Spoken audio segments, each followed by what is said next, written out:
On a much more serious note, it looks like third time was the charm for prosecutors trying to convict a woman of hiring a hitman to kill her husband.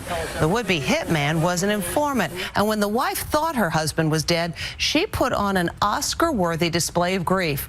And now, after she heard a guilty verdict once again, she was so distraught, an ambulance had to be called.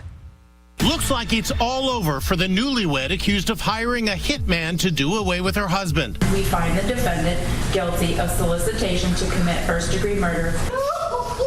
Sobs rang out as the verdict was announced. Dahlia DiPolito looked distraught as she sat with her hands cuffed behind her. Then she asked the judge, "Can I have a moment, please, to call my son?" DiPolito, a realtor, was secretly recorded meeting an undercover cop who was posing as a hitman. I'm positive, like 5,000% sure. Her husband, Michael, told the Today Show his reaction to seeing the video. It's kind of like she's ordering a cheese sandwich, you know, asking someone to kill me.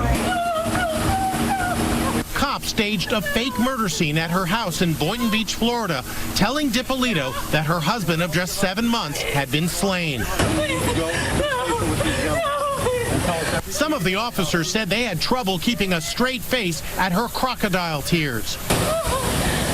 I didn't do anything, and I didn't plot anything. At her first trial in 2011, a jury found DiPolito guilty of soliciting murder. That conviction was overturned on appeal. She was tried a second time last year, but that resulted in a hung jury.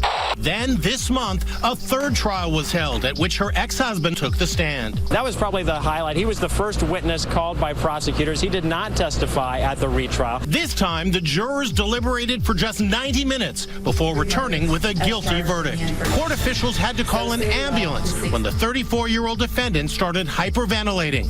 Her lawyer, Brian Claypool, vows another appeal. We think we have a reasonably good chance of getting this conviction overturned, and we want a round 4.